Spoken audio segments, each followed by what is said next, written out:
Uma alegria enorme de ir para a escola, né? Isso era uma coisa que eu lembro que chocava a minha família. Bem, o que se faz aos 12 anos de idade, né? Se mergulha num mundo totalmente diferente de tudo aquilo que existia. Aprendi a encarar a vida de frente, aprendi a me manifestar, pleitear aquilo que eu quero, a brigar por alguma coisa que eu preciso. Nós aprendemos que não precisa ter medo de ser você mesmo. Então eu não temo, porque eu vou enfrentar as consequências. Alguma coisa dentro do meu organismo sentia que eu era livre, que podia me expressar. E que eu podia ter uma liberdade entre meus colegas de classe, entre os professores, entre os orientadores. Durante muitos anos, eu tive um sonho. Um sonho mesmo. Às vezes eu não sabia se eu estava dormindo ou acordada, mas eu tinha um sonho. Que era poder caminhar por aqueles corredores e mostrar pro meu filho que aquilo ali existiu. Sabe? Que aquilo era de verdade, que aquilo ali estava ali. Sabe uma coisa de você poder caminhar pelo corredor e só mostrar pro meu filho que um dia existiu uma escola como aquela.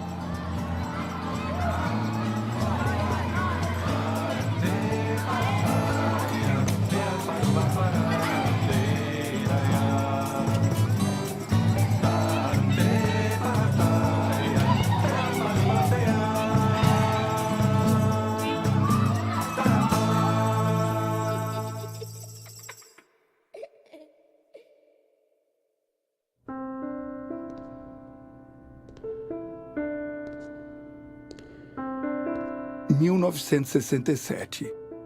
Tinha 11 anos quando andei pela primeira vez por estes corredores. Fiz uma prova de admissão e entrei no ginásio vocacional Oswaldo Aranha, em São Paulo. Eu não imaginava que iria fazer parte de uma das experiências mais ousadas da educação pública no Brasil. A educação brasileira, naquele momento, estava muito discutida. Era um pós-guerra. Então, desenvolvimento tecnológico e científico, as novas propostas econômicas estavam fervilhando. E aqui em São Paulo apareceu uma portaria das classes experimentais. E, em socorro, a Maria Nilde, muito corajosa, estava entusiasmada para fazer uma escola diferente, e com essa portaria nós começamos uma escola diferente. Eu digo nós porque eu estava lá com o professor efetiva de educação. Que eram experiências educacionais, que eram chamadas classes experimentais. Nós levantávamos objetivos assim, filosóficos, psicológicos, pedagógicos. Era o homem como um cidadão do mundo. E como cidadão ele tinha condições de tomar consciência do seu papel e ser um agente transformador. Era muito inspirado no personalismo de Emmanuel Mounier, que é do ser humano ser pessoa e sujeito da sua história. Um secretário da Educação, através da reforma do ensino industrial no estado de São Paulo, abriu um artigo criando ginásios vocacionais e chamou a Maria Nilde para montar as primeiras escolas vocacionais. As 4 séries, que seria hoje de 5ª a 8ª, é o que constituía o ginásio. E iam funcionar naquele primeiro ano, em 62, 3 unidades, com características bem diferentes. São Paulo, um centro cosmopolita, Americana, um centro industrial, e Batatais, uma cidade mais agrícola. O currículo previa 13 áreas.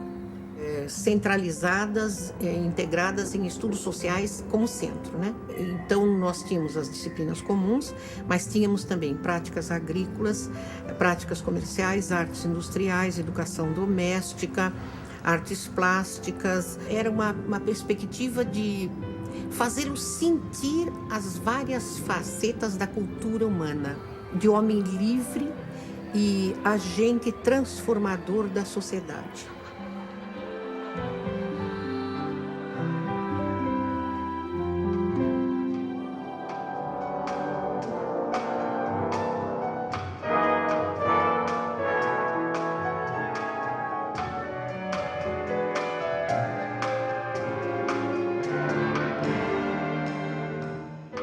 Eu estranhei muito aquela coisa de você ter aquela oportunidade de você se manifestar, de você não ser avaliado em padrões rígidos. Então aquilo tudo, como criança, para mim, funcionou como uma abertura muito importante.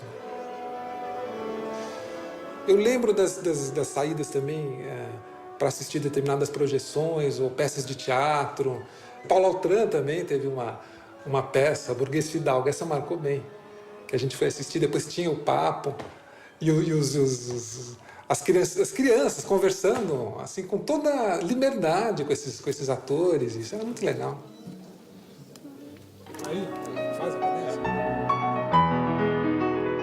Você sabe que lá no EM, na educação musical, eu não me inteirava muito das coisas. Aquela coisa de flauta, eu não gostava muito, eu não curtia. 1, 2. Lá, si, si, lá, si, si, lá. Luiz Aureliano. Vamos tentar tocar por partes, né? Todas as meninas. 1, 2. Isso, muito bem.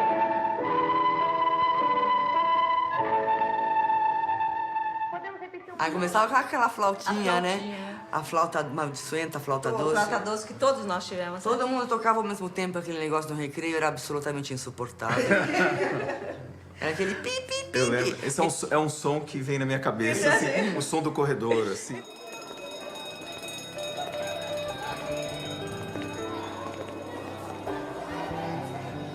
Eu me lembro do primeiro dia de aula do vocacional. E nós chegamos, fomos divididos em grupos. Eles nos levaram para conhecer a escola, para conhecer onde era o norte, onde era o sul. Quer dizer, já tinha uma preocupação de fazer as pessoas se situarem. Depois eu me lembro que nós fomos numa sala, assistimos um filme sobre o cânone e uma discussão sobre um desenho. E a gente discutiu o significado, né? Então, desde o primeiro dia, a gente era exposto a situações que exigiam uma forma de discussão, de raciocínio com o grupo.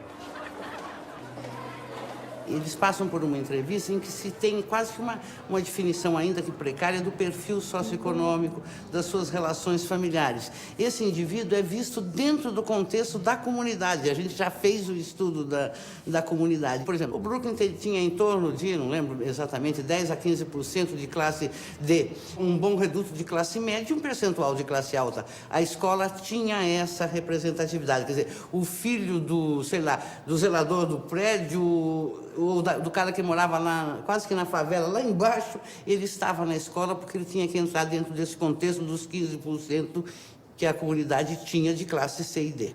Eu aprendi a conviver com o filho do padeiro e com o filho do banqueiro da mesma forma, e todos nós usávamos a mesma roupa, uma calça cinza ou uma saia cinza, uma blusa branca e um blusão cinza com punhos vermelhos, gola vermelha.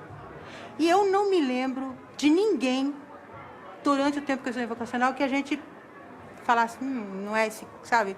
Deixa esse cara pra lá, entendeu? Ninguém, não existia isso. Quer dizer, isso meus filhos não tiveram. Eu acho uma pena eles serem obrigados a estudar em colégio particular, onde todo mundo fica disputando o celular, o relógio.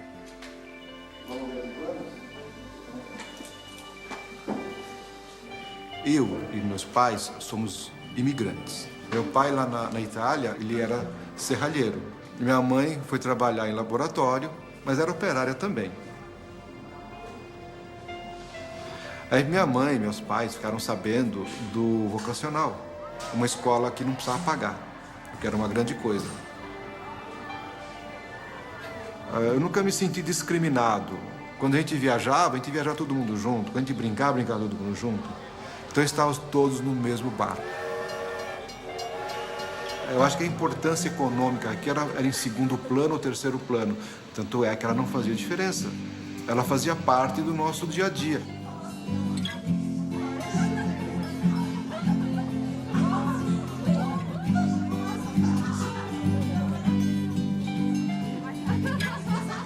Hoje a escola modificou muito, né? Ah, esse muro é uma vergonha.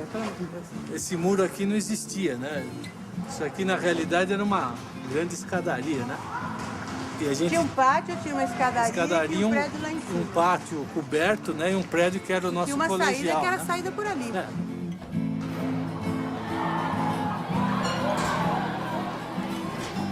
Chegava aqui às 6h30, 7 horas da manhã.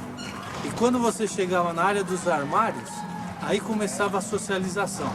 Tinha que conversar com todo mundo, pedir emprestado, ver o que você não trouxe, pedir emprestado para o outro, ver o que você tinha de guardado, né, de reserva nos armários. O lanche de ontem, a meia de educação física que você não levou para casa para lavar, alguém te pediu um tênis emprestado.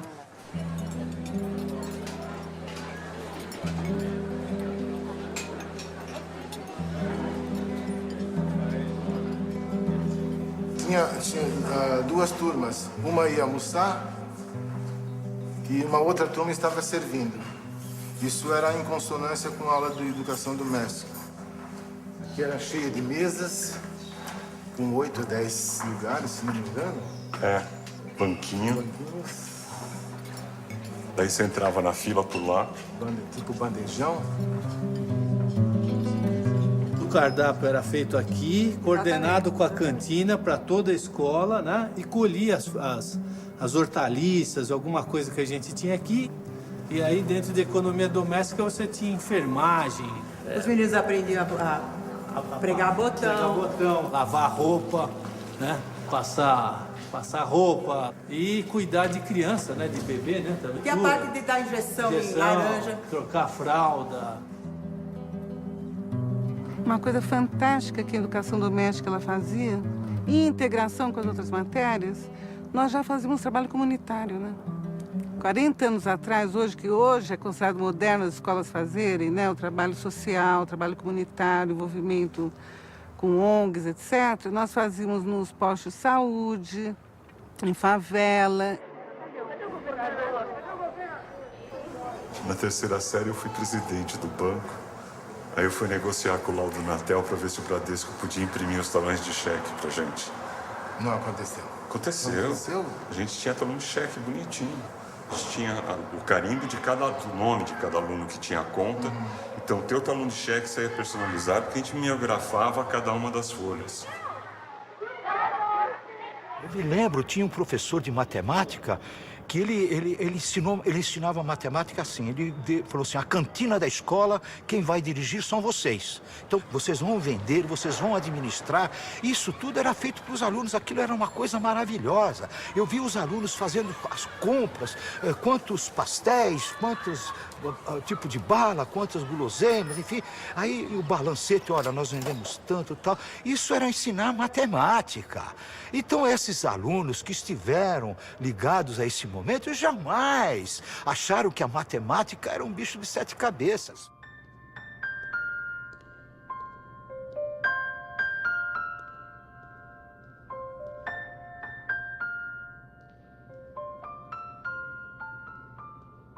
Hoje ando perplexo por estes corredores. Como um projeto tão inovador como este chegou ao fim?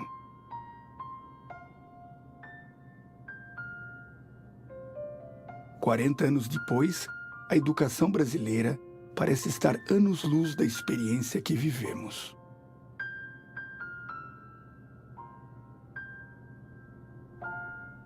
A dedicação que foi dada ao professor naquela condição. O cara ficar 6 meses em treinamento antes de pegar uma sala de aula.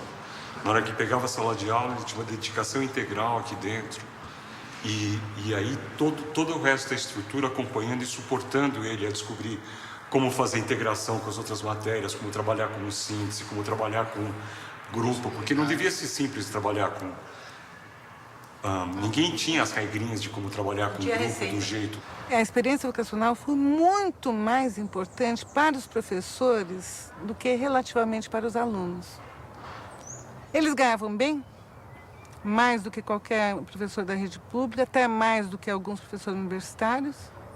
Eles eram obrigados, num certo sentido, a se interessar por literatura, por teatro, por cinema. Não podiam abandonar o interesse por tudo que acontecesse no mundo cultural. Então eu era um jovem de 24 anos, idealista, né, querendo assim trabalhar com educação. A gente acreditava que a educação transformava o mundo, sim, por que não, né? E o vocacional veio assim de encontro às minhas expectativas. Eu era um professor competente, mas eu me tornei educador no vocacional, que foi um passo muito grande do professor para o educador. Eu não tinha, por exemplo, como professor formado na USP, eu não tinha ideia do papel afetivo do professor. Para mim, é um trabalho intelectual puro. E nós trabalhávamos com os alunos em equipe, muito respeito dos alunos para conosco, apesar de nós sentarmos ao lado deles, estudarmos com eles, jogar bola com eles nos intervalos, e nós éramos apaixonados pelo que fazíamos, os alunos também. A gente trabalhava além do período, Tony, sem ganhar, sem remunerar, sabe?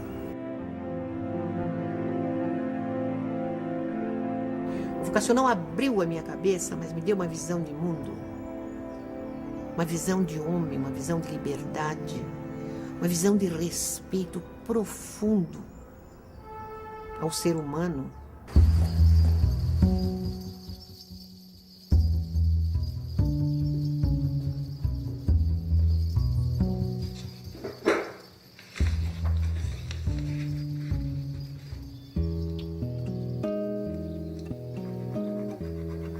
Eu fui informado que no vocacional você poderia trabalhar com arte. O que seria trabalhar com arte, né? Quer dizer, seria se aproximar desse fenômeno que eu entendo por manifestação poética. O que é uma manifestação poética? É uma espécie de uma passagem que você vive de um não ser para um ser. Isso, em termos de arte, poderia ser um projeto, uma vontade de realizar alguma coisa. Lá se aprendia pela experiência. Quer dizer, um praticar é tão importante quanto um pensar. Você entrava num processo de um fazer, pensar, voltar a fazer, voltar a pensar. O outro objetivo seria aquele mais ligado a uma educação integral, onde todas as áreas do conhecimento se comunicavam, trocavam experiências, etc, etc. Nesse ponto, eu acho que tínhamos uma área vizinha que muito colaborou com isso, que foi artes industriais, né? Artes industriais e artes plásticas, quando se aproximavam, elas atingiam, assim, uma qualidade de design.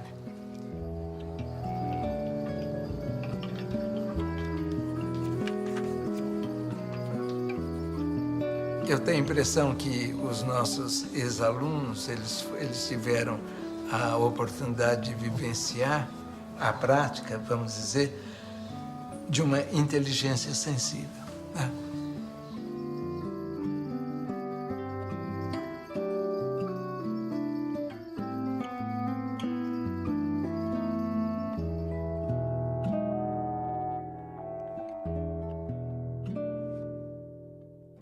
Eu acho que era todo o sistema, toda aquela integração de fato. O fato de você poder se expressar numa aula de teatro como nós tínhamos, como você podia se expressar numa aula de artes plásticas com Babinski. Nos davam brochas, tintas, latas para pintar vitrais, para a gente decorar a parte física da escola. Isso era maravilhoso com a professora Celeste. Tinha as aulas de educação musical que existiam por lá, mas também as aulas de outras matérias que, juntamente com música, cria um indivíduo criador, cria um indivíduo atuante na parte artística, como é o exemplo de vários de nós que nos tornamos artistas, né? De uma certa maneira, cada um na sua área.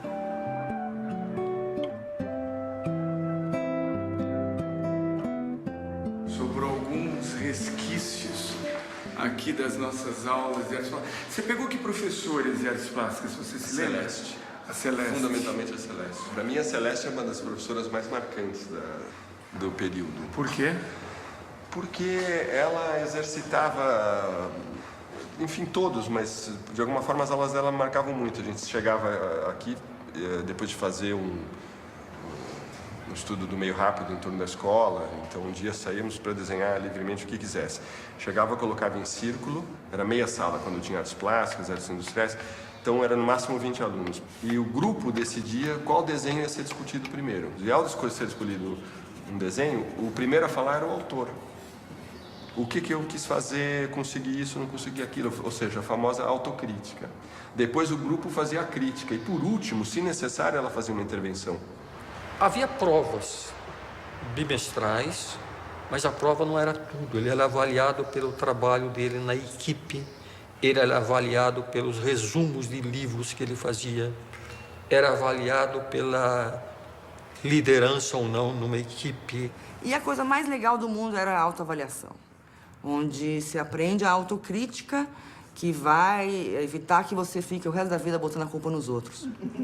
Eu fiz muita farra, falei muito, não estudei, não trabalhei, não levei o trabalho, se autoavaliava, o grupo se autoavaliava e isso se dava um conceito. E esse conceito, ele tinha um peso, né, na promoção e etc. E isso, evidentemente, ajudava a gente a se conhecer. Então, não adianta eu ficar falando, você é isso, você é aquilo outro, se ele não percebe que ele é. Se ele não vê que ele é. Eu acho que dá um sentido de autocrítica é muito profundo, né? E às vezes até é uma coisa que pode te inibir se você não percebe que você tem que superar isso e mesmo com a autocrítica se enfiar nas coisas, né? Mas eu acho que é muito poderoso isso na gente. E aí, quando vinha o gráfico, dizia, tá vendo, ó? Eu me dei uma nota certa, né? Eu tenho uma boa imagem de quem eu sou, eu acertei na minha avaliação. Aquilo era muito... Isso dava uma segurança pra gente, eu acho que a gente tinha muita segurança.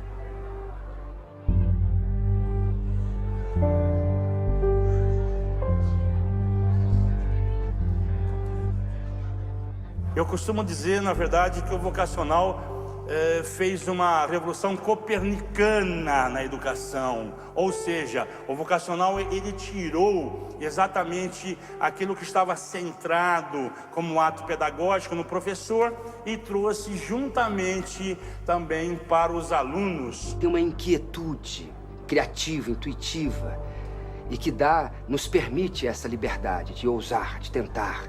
Porque lá a gente tinha condição de ousar e se não dava certo, caía logo também. Isso é legal.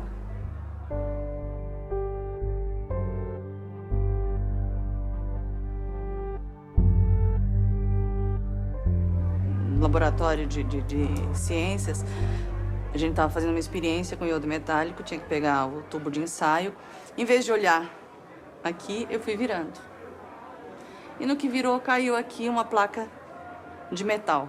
E ficou uma placa sólida de metal. E eu abaixei. E no que eu abaixei, tinha um menino na minha frente. Era o Otaviano.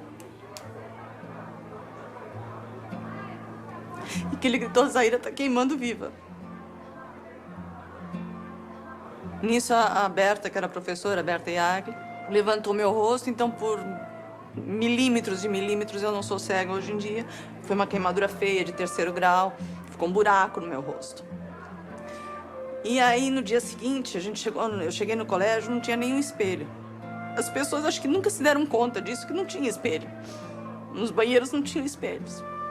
E foram tirados para eu não ver a minha cara.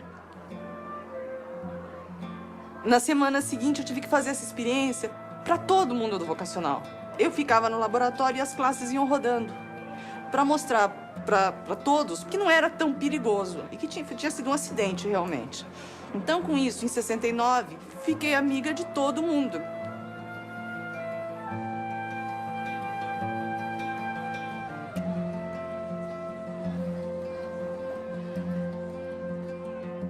Lembro vagamente da dona Maria Nilde, uma mulher que mancava. Só mais tarde eu soube que ela sofria de artrite. Certa vez, um aparelho do laboratório foi roubado. Não sei se era um microscópio, mas era algo bem valioso. Ela reuniu todo mundo na quadra e disse que cedo ou tarde iriam descobrir o autor do furto e que este iria assumir as consequências. Mas se nas próximas 24 horas o responsável devolvesse o objeto e fizesse autocrítica, seu ato seria revisto e ele não seria exposto aos colegas. No dia seguinte, o aparelho reapareceu no laboratório, intacto. Eu vi nela uma enciclopédia. Ela fez pedagogia, ela fez teatro, ela fez psicologia, ela fez sociologia, ela fez línguas clássicas, ela fez piano. Enfim, aquela Maria Nilde, na verdade, foi uma só de um gênio como a Maria Nilde poderia ter saído realmente um ginásio como esse. E ela tinha uma capacidade criativa enorme, competente, equilibrada e justa. É muito difícil encontrar na administração pública alguém com esses predicados. Maria Nilde eu caracterizo como a maior educadora que o país já teve. Com uma visão assim, de futuro muito boa. Humanística, uma percepção da realidade fora de série. Não posso dizer mais coisas, eu diria assim, eu trabalhei junto com ela, briguei muito com ela, entendeu? Ela era uma personalidade forte, isso ela era, corajosa, fora de dúvida, e arriscava.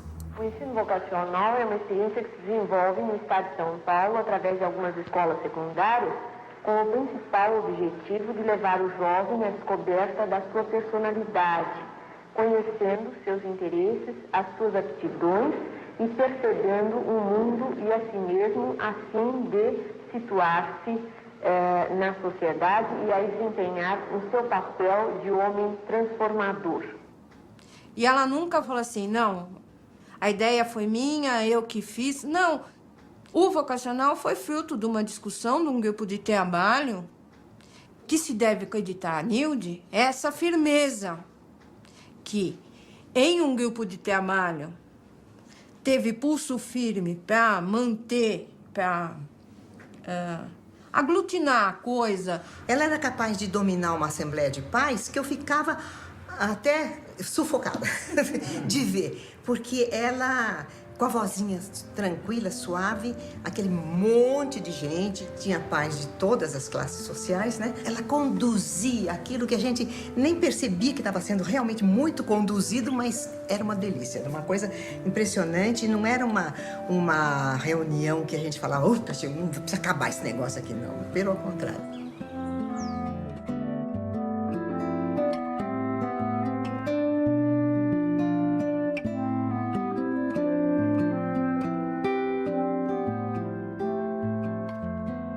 A coisa legal é que a gente estabelecia os objetivos que nós íamos tentar alcançar durante o ano. No começo do ano, os pais que participavam sabiam exatamente o que a gente ia estudar. Então havia um debate no início do ano. Planejava os bimestres através de um fato, um problema que estava acontecendo no meio ambiente, na sociedade, na comunidade, e se lançava um grande problema. Então, aquilo que era levantado na plataforma, em termos de objetivos a serem alcançados no bimestre, o que matemática pudesse aproveitar dali, a gente trabalhava em cima. A gente participava da plataforma também, como professor de matemática, junto com os alunos.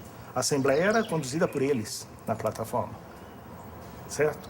E dali, com o auxílio do professor de estudos sociais e a gente presente, tirava-se a grande unidade pedagógica do bimestre, os conceitos que seriam trabalhados e as atitudes que seriam trabalhadas. Eram grandes conclaves, né?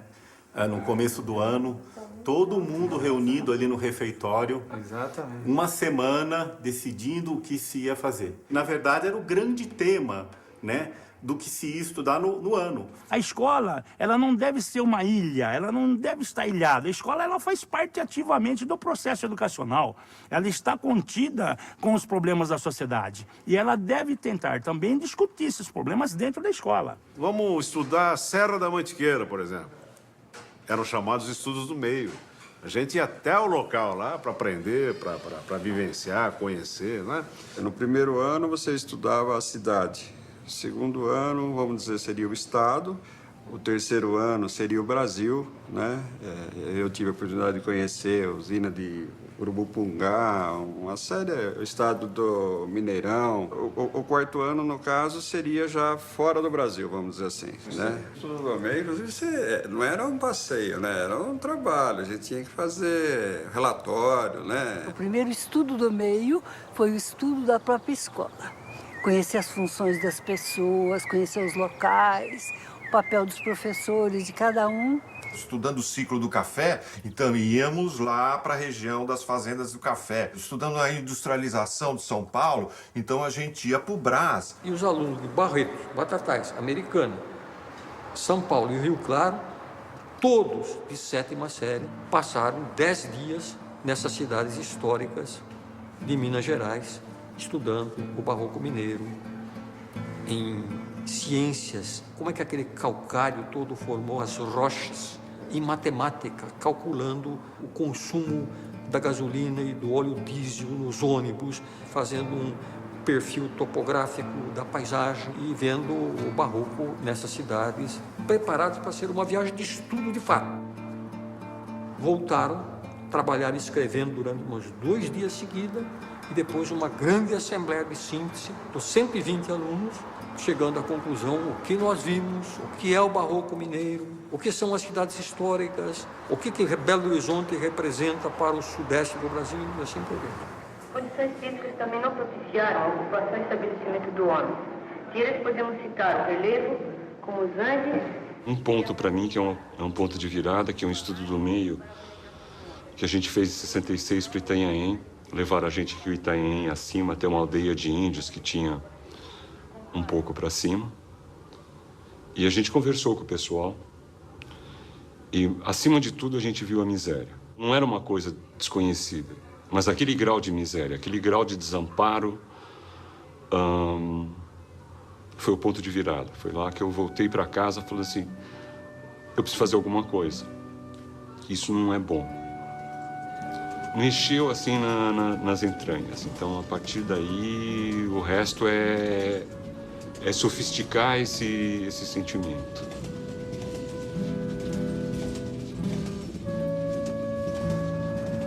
E o último bimestre, praticamente, era a síntese de todo o trabalho. A gente já fazia uma apresentação gráfica, né, e escrita, e aí eu particularmente lembro de estudos sociais que eu fiquei na frente, iam todos os pais, ia toda a comunidade participar desse conhecimento, que a gente comunicava o conhecimento construído para essa comunidade. Quando terminava o ano, a gente tinha que fazer a síntese, né? E eu lembro que eu fiz um espetáculo de teatro com a Priscila Hermel, dirigido pelo Renato Consorte, em que a Priscila tocava Samba da Bênção do Vinícius de Moraes e eu declamava o poema do Vinícius. Fez um espetáculo, cantou Samba da Bênção, a gente agradeceu todo mundo, teve aquele rol. Eu tentei ser atriz, que foi um desastre, enchia aquelas coisas de como um índio e tal, de ketchup, secou até eu entrar em cena. Então isso foi muito forte na minha formação, como pessoa, como artista, como cidadão, né? Para fazer um samba com beleza é preciso um bocado de tristeza, porque senão não se faz um samba, não. Foi isso que marcou. Eu poder subir no palco e fazer a síntese de um ano escolar, dizendo um poema do Vinícius de Moraes.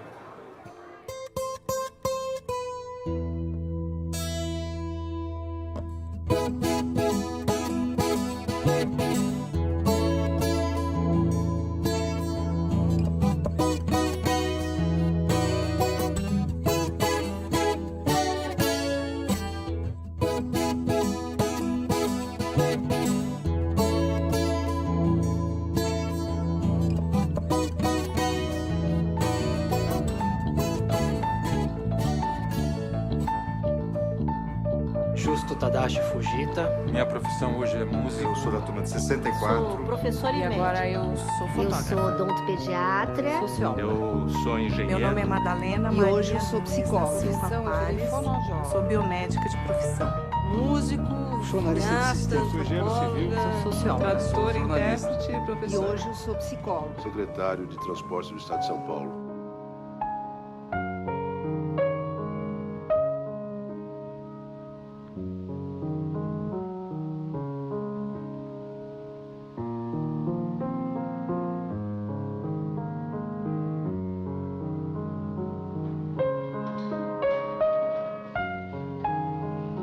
Hoje, vejo que as motivações dos meus filmes, meu olhar para o social, estão ligados à minha escola.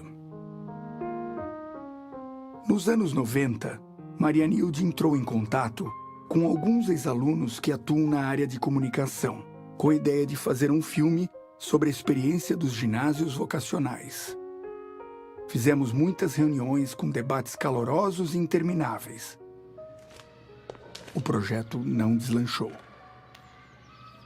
Mas ficou em mim o desejo de fazer este filme.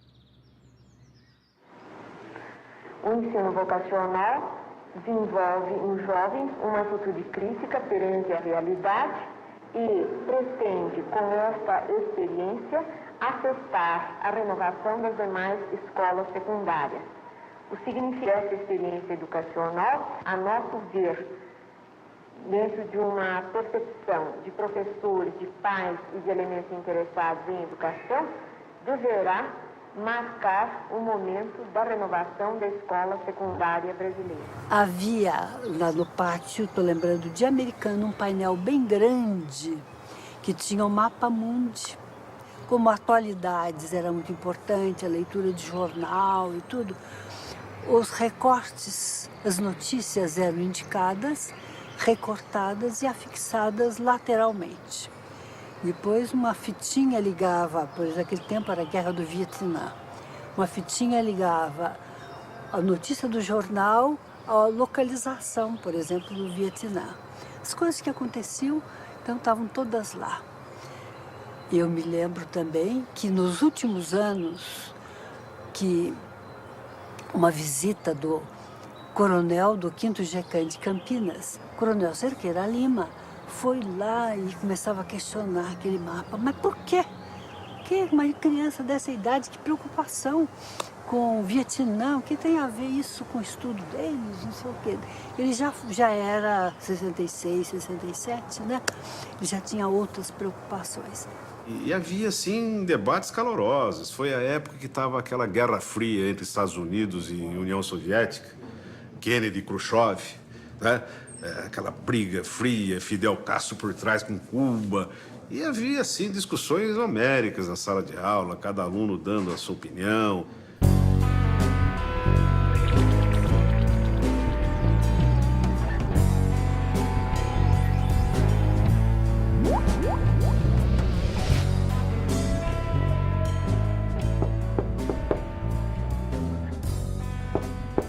A primeira crise que se teve em 65 foi simplesmente porque começou a vir cartinha de deputado.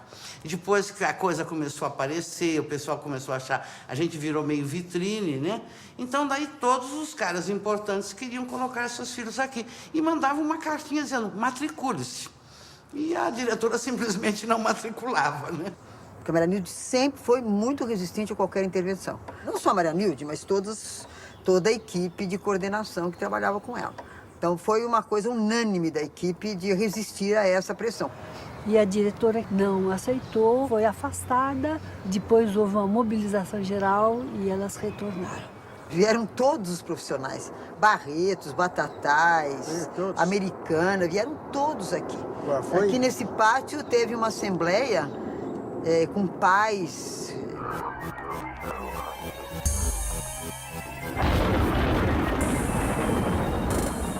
Meu pai era militante do Partido Comunista do Brasil, né? Meu pai chama-se Vladimir Pomar. Havia uma perseguição muito grande aos partidos clandestinos todos, inclusive, obviamente, o PCdoB. E eu me lembro que ele chegou e disse, olha, você vai ter que mudar de nome, né? E eu tinha que escolher um nome, e eu escolhi o nome de um colega, que era o Marcos. Então passei a me chamar Marcos Soares, um nome bastante comum, e tinha que ser comum mesmo, que era para não chamar a atenção. Eu entrei no vocacional, se havia um vestibulinho, eu entrei porque eu passei, né? Eu era um aluno como qualquer outro. Não houve nenhum tipo de deferência ou de passa-moleque ou qualquer coisa parecida para que eu entrasse de maneira acochambrada, porque eu tinha uma ligação com... Não havia isso, né?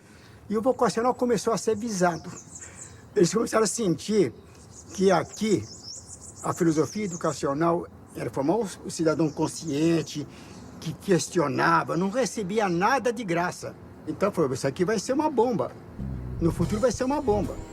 Quais a causa dos fatores que determinaram o subdesenvolvimento do Brasil e na América Latina? Deficiência de assistência social e alto crescimento demográfico. Fome e dependência política estrangeira. Emprego como consequência da monocultura latifundiária e técnicas arcaicas.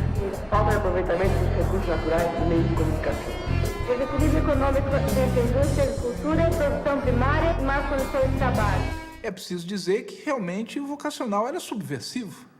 Do ponto de vista da ditadura, era subversivo, porque se você bota alunos para pensar, para fazer uma reflexão sobre a realidade, não havia nada mais subversivo do que isso para a ditadura. Essa escola tradicional, a educação, ela vai em mão única, né? Enquanto que no vocacional, não. Como diz a Maria Nilde, nós não queríamos tratar o aluno como um número. Logo, o aluno era gente. Logo, ele podia pensar, porque gente tem esse hábito, gente tem esse defeito de pensar, né? Então, isso não podia. Eu tive a felicidade de levar meus alunos de Americana até Bolívia. Então, nessa época, nós ficamos hospedados nos quartéis de fronteira. Os nossos alunos tiveram uma reunião com o alto comando da região. Começaram a fazer perguntas das fronteiras secas, qual era a filosofia de integração. Chegou uma hora, depois de 2 horas, o Tropovski bateu na mesa e falou, está encerrada a reunião. Quero saber quem mandou fazer essas perguntas. Os alunos falaram, não, aqui ninguém determina, nós é que fizemos as perguntas, nós elaboramos o nosso planejamento, a nossa aula, a plataforma. Os próprios alunos deram uma aula de como era o planejamento vocacional. Aí ele falou, então está encerrado, vocês estão dispensados. Então eles começaram a sentir que os alunos estavam sendo extremamente politizados, que não era a intenção. O mais vocacional é que ele faz com que leva o aluno a situar dentro de uma realidade. Na situação, quando a gente se situa na realidade, então a gente passa a enfrentar essa realidade, porque a gente está dentro dela, a gente está entrosado no negócio. Me recordo, por exemplo, as primeiras participações foram aquelas passeatas, né, que a história do Abreu Sodré levando não sei se foi um tomate, um ovo na Praça da Sé. O que a gente fazia era preparar material para fazer panfletagem, era fazer pichação na rua, né, que era talvez a atividade mais, vamos dizer assim, emocionante, porque todos nós achávamos que o risco era grande, né? E um fato marcante foi em 1968, foi um estudante que foi Edson Luiz, ele foi assassinado. Eu me lembro que recebemos aqui um conjunto de estudantes, eu não lembro agora de que escolas, e eu fui, eu diria, sorteado, escolhido, como eu era muito magro na época, e eu peguei uma bandeira preta e subi no teto da nossa quadra esportiva e pendurei a bandeira junto com a bandeira brasileira. Eu, com certeza, na época, não sabia a dimensão que era aquele ato. Vim saber disso alguns anos, algumas décadas depois, mas isso me marcou e fiquei contente por isso. A gente, de uma certa forma, era tão pequeno quando a gente aprendeu a olhar para tudo isso, que ficou fazendo parte, assim, do coração da gente, né? 68, aquela efervescência política, ao mesmo tempo que tinha 13 anos, mas convivia com pessoas politicamente muito mais avançadas. De repente eu me vi na rua, no centro da cidade, com bolinha de gude, jogando para a cavalaria tropeçar, junto com os meus colegas de escola, sem entender muito bem direito, mas sabia que alguma situação política era muito difícil. Então abriu esse mundo que minha cabeça ficou assim enorme, enorme. 14 de dezembro, se não me engano, de 1968, A Olga Bechara me chamou do lado e falou, você vai ler isso. E ela tinha uma cara de pavor e falou, você leia isso da forma mais séria que você conseguir. E eu me lembro que eu senti que era alguma coisa muito importante, muito séria, que estava preocupando muitos adultos. E eu li que tinha acabado de ser decretado o AI-5.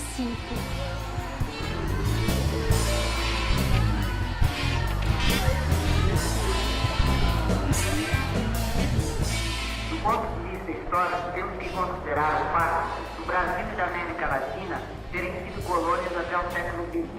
A sua economia era de caráter exploratório, sendo que algumas estruturas montadas naquela época ainda permanecem, dificultando o atual desenvolvimento, como, por exemplo... Eu acho que a aprendizagem desta visão crítica a respeito da realidade brasileira, ela, em primeiro lugar, tinha que ver com, obviamente, um tipo de educação que caracterizou a nossa escola, né, educacional, preocupada em fazer o que o Paulo Freire costumava chamar de desvelar a realidade.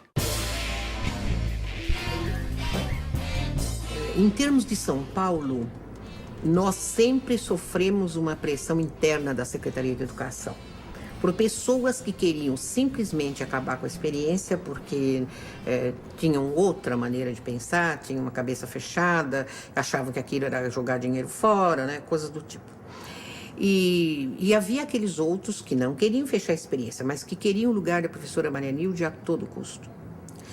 Então, era um problema, porque eu me lembro que houve um ano que nós fomos receber o salário de janeiro em maio. Então, a gente se ajudava do jeito que podia, a Associação de Pais emprestava dinheiro. Houve realmente uma entrada grande de gente de esquerda e gente da pesada. E, por outro lado, nós tivemos uma infiltração de direita. Houve uma tentativa de infiltração dos dois lados. E daí nós sofremos as consequências, porque você precisava caminhar em cima dessa navalha. E a Marianilde não era uma pessoa de esquerda tão declarada, mas era uma pessoa revolucionária em ideias e em pensamentos, né? Eu classifico a Marianilde como uma pessoa extremamente cristã, democrata e humana. Tinha várias relações com a Igreja Católica, com certeza. Inclusive amiga dos bispos todos progressistas, da ala progressista da Igreja. A Marianilde me parecia sempre uma pessoa democrática, né? Era aberta às colocações da gente. Ela nos deixava, assim, totalmente livres em termos de opções políticas. Quando eu fui afastado, eu sei que 4 dias depois, eu fui convidado a ir para Campinas, ao GECAM de Campinas. Porque eu fui taxado de guerrilheiro em Americana, porque eu fazia as técnicas de acampamento do vocacional. Quando eu cheguei em Campinas, que o Rubens Reis disse que eu era guerrilheiro, eu falei, não, o senhor acha que está mal informado, me desculpe, mas eu não sou guerrilheiro. Eu sou uma pessoa de educação física que trabalha a técnica de acampamento e as barracas que estão lá são do Exército. E quem as levou foi o seu tenente. As barracas eram do GECAM. Eu nem tive o trabalho de montá-las. Quem montou foram os soldados e os sargentos do GECAM. E na noite que a gente fazia o fogo do conselho, o tenente que montou foi assistir. E o senhor pergunta para o tenente o que foi dito. Eu estava grávida, com a barriga desse tamanho, e tive que responder. Fui várias vezes fazer depoimento sobre o vocacional. Foram no apartamento, nosso apartamento, levaram tudo. Foram no nosso Eu tinha apartamento. obras do José de Castro, certo que era subversivo. Foi, mas isso aqui é uma obra que qualquer livraria tem, porque era a filosofia da fome, a religião política da fome. Eu falei, pô, os caras são assim, né? E o grande problema ocorreu em Americana, com um professor que era da minha área, que eu tinha determinado certas coisas para ele fazer, inclusive aprender estamparia, que ele não sabia, e ele precisava aprender para ensinar a passar para os alunos. Ele se negou a fazer, me enrolou, etc. Chegou no ano seguinte, você não continua. Tá? Ele veio para São Paulo e foi dito a ele que ele estaria desligado a partir do ano seguinte, e que ele passasse na parte do advogado, doutor Primo, para acertar a questão jurídica. Então ele disse, olha, ou o senhor me deixa no vocacional, ou eu entrego isso no Exército. E isso era uma carta onde ele dizia que eu o tinha mandado embora porque eu era comunista e ele era cristão.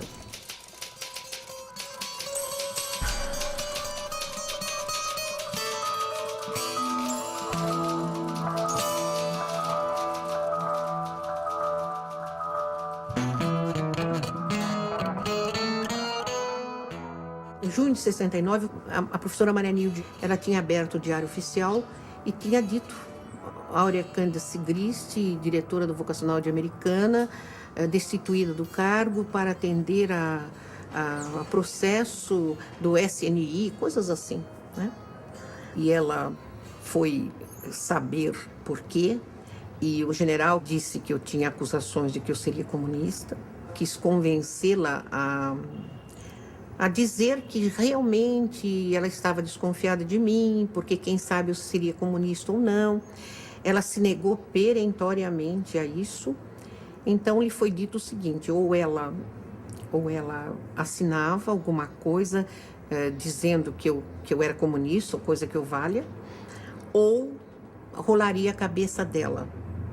E ela então pegou a bolsa e disse, então rola a minha cabeça.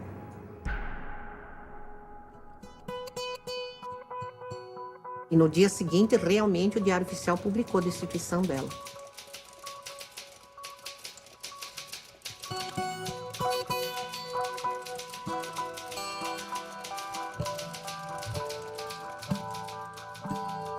Passou a chamar João 23, a escola vocacional onde funcionava, o prédio, as instalações, passou a voltar para o ensino tradicional. E, para surpresa nossa, um dos professores que destoava dos demais, né, nessa coisa, acabou sendo o diretor da escola. Posteriormente, nós soubemos que ele teve uma participação bastante ativa nas denúncias aí, junto ao governo desses professores, quer dizer, a pessoa que conspirou, traiu aí muitos professores da época.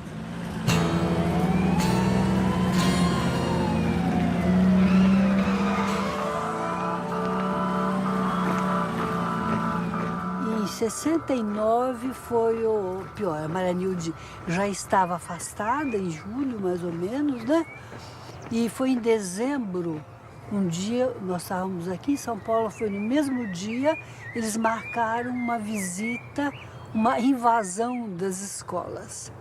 Então, todas as escolas foram visitadas pela polícia, né? Pela polícia militar. Chegaram os militares lá, fecharam as entradas e as saídas e todos nós ficamos lá. E eles começaram a devassar. Foram para as salas de aula, não sei se conversaram com vocês, porque eu fiquei aqui no SEV, presa aqui numa sala. Foram às bibliotecas. É até interessante que tudo capa vermelha eles levaram. E eu me lembro que a gente ficou um dia inteiro lá, sem poder sair, pais, as pessoas que estivessem lá, às vezes alunos, até para responder, para aguardar a intervenção que estava sendo feita. E eu fui até a sala de EM, Educação Musical, que era uma sala que ficava distante da onde os militares estavam, onde a Polícia Federal estava.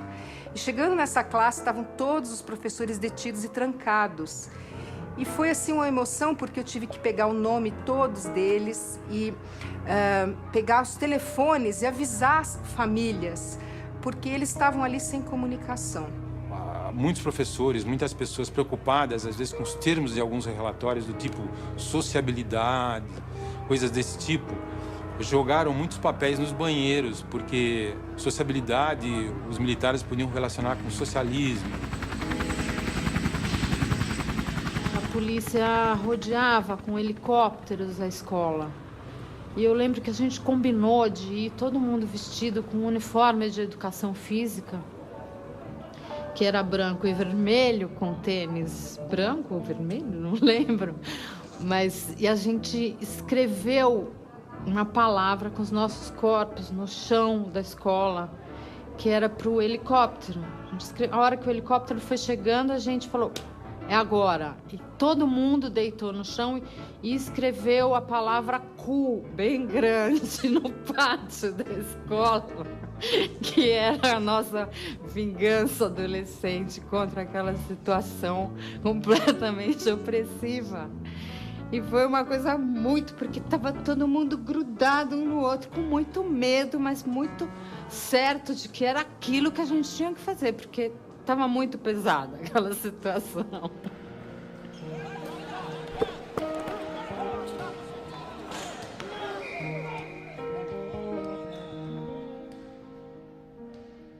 Alunos, pais e professores, todos nós ficamos órfãos depois da demissão da Marianilde e sua equipe. O choque desta escola libertária com a ditadura militar foi catastrófico. O ambiente ficou muito estranho, baixo astral. Lembro que as aulas de educação sexual foram substituídas pelas de educação moral e cívica. Não consigo esquecer do professor, que era um capitão do exército que dava aula fardado.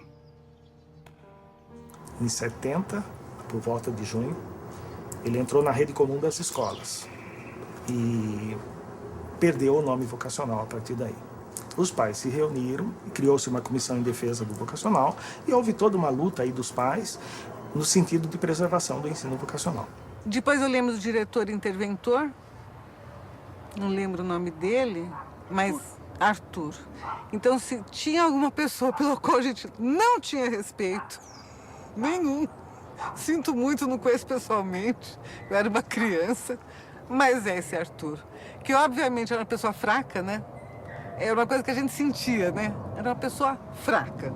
7 de setembro, até então, não era uma atividade obrigatória, não tinha aquela coisa, data cívica, todo mundo tem que ir na escola, não. Naquele 7 de setembro de 71, foi a primeira vez em que se baixou um decreto em que tínhamos que estar. Quem faltasse não só ia perder nota em educação musical, como perder pontos em diferentes outras matérias.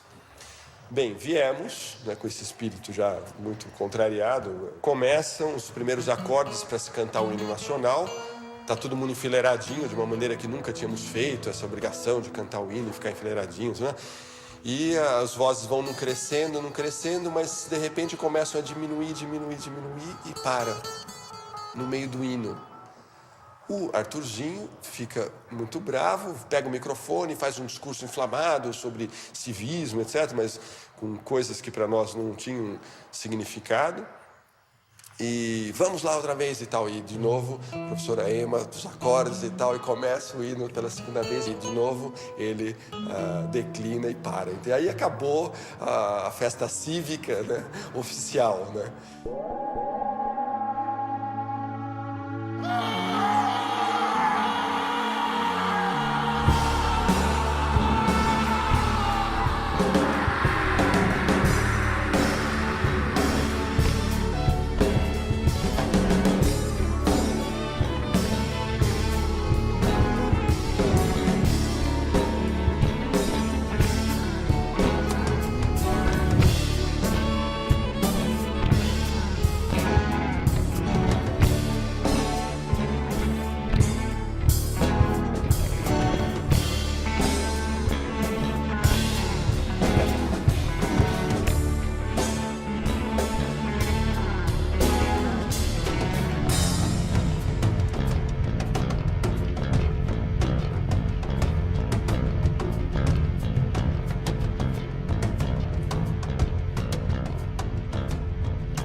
Eu fui da turma última ou penúltima que conseguiu pegar de ponta a ponta, digamos assim. A gente tinha um currículo porque estava muito além dos currículos das escolas da época. E, sobretudo, exercer a crítica, que eu acho que isso é o mais fantástico que o vocacional pode ter deixado de legado para as pessoas, é a capacidade de você ser crítico.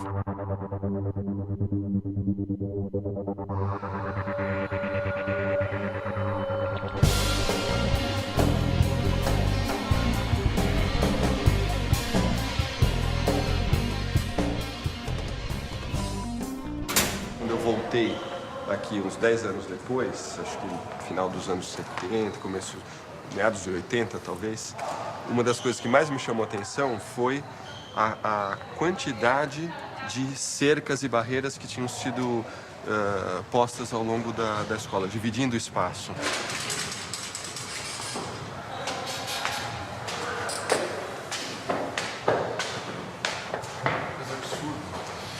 É uma jaula, né? Uma jaula.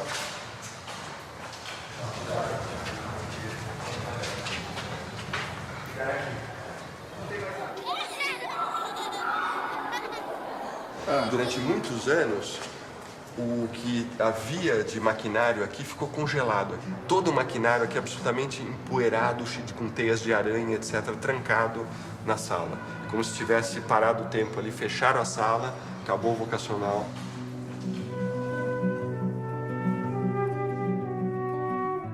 Enfim, foi uma pena que a história tenha batido de frente nesse tipo de coisa. Acho que o Brasil seria melhor se tivesse generalizado isso. Não teríamos passado tantos traumas e hoje seremos uma sociedade mais justa, certamente.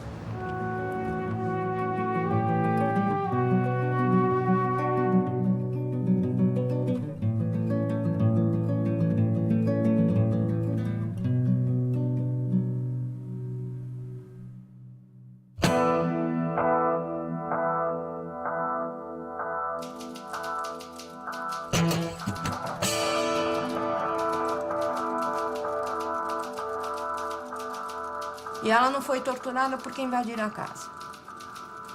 Porque na hora que eles invadiram, né, estavam meus pais e eu, foram pro quarto dela, mexer nas coisas dela e acharam um envelope que eles acharam ótimos, que eram fotos importantes. Eram todas as radiografias dela, com os laudos. Uma artrite feroz. Então, o laudo tava que se encostasse nela, ela morria. Por isso, ela não foi torturada fisicamente. Ela passou 2 meses na solitária. Ela tinha um amigo, que era o padre Giorgio Calegari. Eles encenaram o suicídio dele ali do DOPS, pra ela ouvir. A morte do meu pai, de ataque cardíaco, por conta dela, 2 vezes. Levavam encapuzada até a Guarapiranga, encenavam que iam matar. Sabe roleta russa, só que o revólver tá descarregado? É isso. O Fleury partiu pra xingar, pra dizer horrores pra ela. Chegou uma hora, ela perdeu a paciência, quando ele disse que ela, como amante do Dom Paulo, devia ficar muito contentinha do amante dela ter ido lá. Ela não teve dúvida, virou a mão na cara dele e disse que ela não era uma das negas dele para ele falar isso pra ela.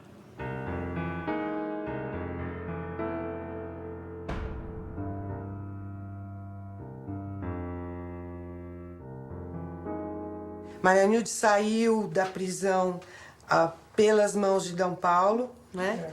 E ela sentou-se nessa casa e relatou o que ela viu na prisão. Toda a questão que ela sofreu, né? Nesse momento, eu tive minha primeira crise existencial e fiquei muito abalada, jovenzinha, em ver uma pessoa tão boa, tão competente, sendo prejudicada, né? Eu tinha ouvido falar que o Geraldo Vandré tinha pirado depois da cadeia. E a minha preocupação era essa, saber se ela tinha pirado para continuar ou não o trabalho dela. Será que ela tá íntegra? Porque a ideia era essa, passava pelo aquele moedor de carne lá da ditadura, se ela ficava íntegra, se ela tava íntegra. E ela tava, porque depois ela fez muitos trabalhos com meu pai, na PUC depois, e ainda continuou trabalhos. Ela tinha um âmbito de relacionamento muito grande. Ela foi ser secretária de Educação de Rio Claro. Ela tinha um trabalho junto ao Dom Paulo genial, né? Junto ao Dom Paulo Evaristo, em trabalhos comunitários muito bom. Isso segurou a Nilde, vamos dizer. Isso é porque quando ela saiu daqui, nós montamos a Renove, que era para dar assistência em escolas públicas. E nós ficamos só com as escolas religiosas, porque as públicas, houve gente que foi lá, olha, eles são subversivos, assim.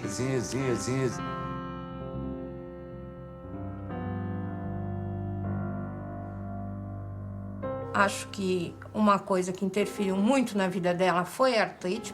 Sofreu com artrite reumatoide, que eu posso dizer que tinha dia que ela largava e ia deitar um pouco porque não aguentava de dor. Nos últimos 20 anos, na questão de saúde, foi melhor. Novos remédios, novos tratamentos, ela manteve um controle da artrite. Motivo pelo qual ela morreu. Ela passou 51 anos tomando remédios fortíssimos, não conseguiu segurar o ritmo cardíaco de jeito nenhum. Foi uma arritmia rápida, passaram a noite tentando contornar com marca-passo e tal, não conseguiram e ela faleceu.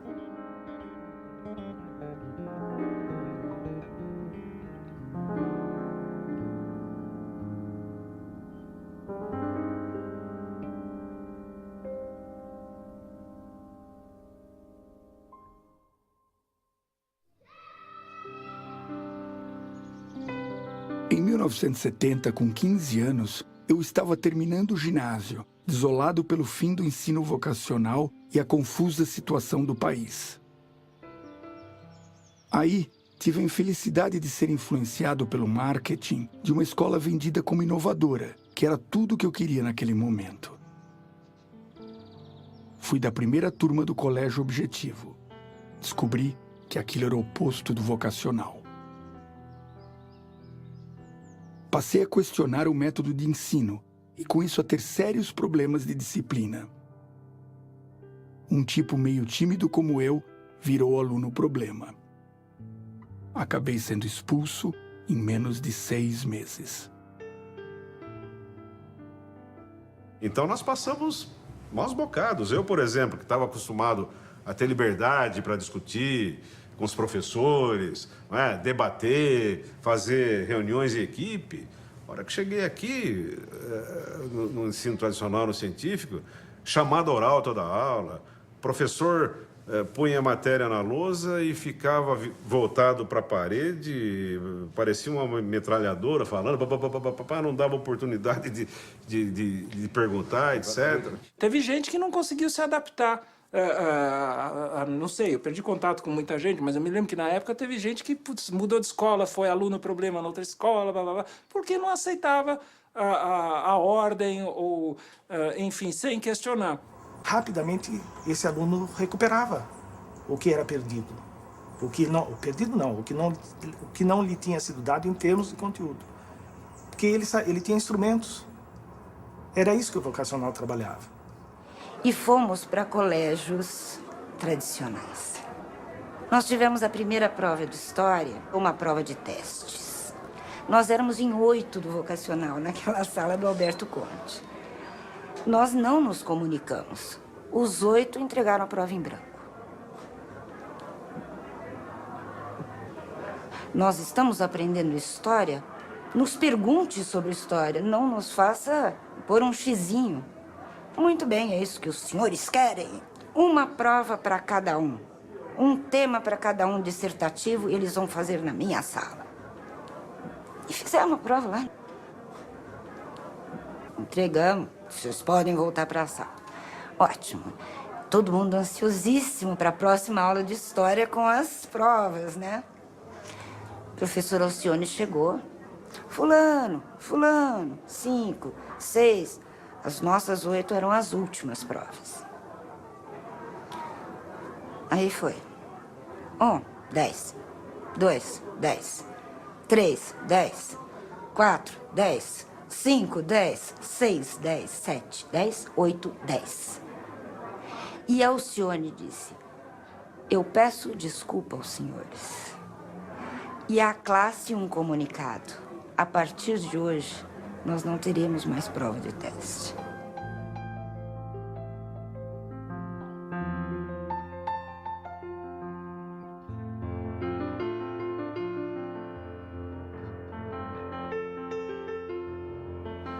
Essa questão do ensino público, vamos dizer que talvez seja o nó górdio do país, porque não tem jeito. Como é que você vai construir um país, primeiro, né, sem uma população jovem bem formada? Eu não diria que hoje nós temos isso aí, né? Nós temos, assim, mal e porcamente um pessoal que sabe ler e escrever.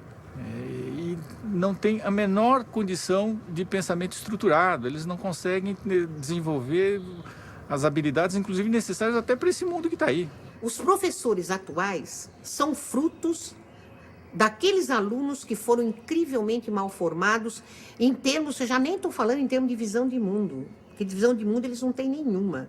Em termos de cultura geral, de ensinar para o menino a raciocinar, que seria a base do senso crítico. Eles não têm condições, eles não raciocinam. É o vendedor de lição no atacado e no varejo, certo? Porque quanto mais aula ele dá, um pouquinho a mais no salário ele vai ter.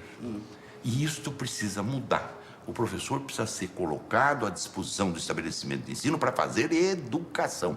Algumas pessoas conseguem acesso às melhores escolas. Existem essas ilhas de excelência? Existem. Na rede pública e na rede privada. Na rede pública, talvez pelo esforço isolado de algumas pessoas, né?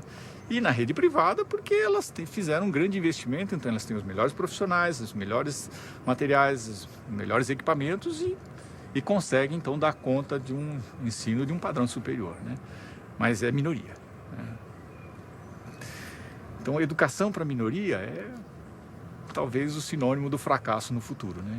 A educação tem que ter um fundamento ético que respeite a diversidade. E nós podemos, felizmente, enxergar que toda essa busca de uma educação de qualidade hoje, nós tínhamos aquilo assegurado numa escola pública e com naturalidade. Não foi uma aventura pedagógica. A educação que o sistema do ensino vocacional oferecia aos seus alunos são as bandeiras que hoje a sociedade brasileira e a sociedade mundial estão buscando, para termos uma experiência não igual àquela. Aquela foi boa naquele contexto, naquela conjuntura, mas para o Brasil de hoje, para a sociedade brasileira de hoje. A obra de desmantelamento da escola pública brasileira, ela foi iniciada. Agora, a obra da recuperação, ela pode ser feita também. 35 anos depois do fim do ensino vocacional, alguns ex-alunos passaram a se encontrar espontaneamente e refletir sobre aquele período. O grupo foi crescendo, chegando a centenas de pessoas, e assim foi fundado o GVIVE, a Associação dos Ex-Alunos e Ex-Professores.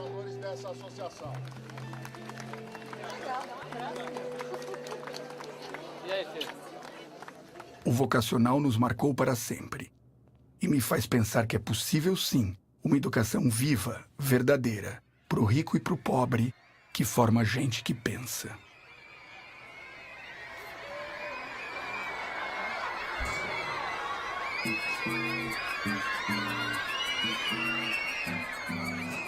Eu acho que o legado do projeto vocacional é que é possível educar de uma maneira ampla e mais aberta e com liberdade. Eu acho que uma das contribuições fundamentais do vocacional é mostrar a possibilidade de uma escola pública de qualidade, né? Então, essa escola, sabe, ela gerou na existência dela pessoas que hoje são cabeças pensantes desse país. Eu tive a felicidade de fazer parte de uma das mais belas páginas da história da educação brasileira. Eu fui feliz. A pedagogia do vocacional continua absolutamente atual. Ela trabalha com princípios psicopedagógicos e com valores fundamentados no homem. A concepção dessa escola era preparar a gente para mais longe, né? De fazer a sua parte, de fazer diferença no mundo. É uma coisa da ordem que fica aquele núcleo dentro de si do sagrado mesmo. Você sabe que aquilo vai estar para sempre. Isso quando você reflete anos depois, você fala, puxa, eu estudei numa escola que me ensinou a pensar. É maravilhoso. É de forma pro resto da vida, né?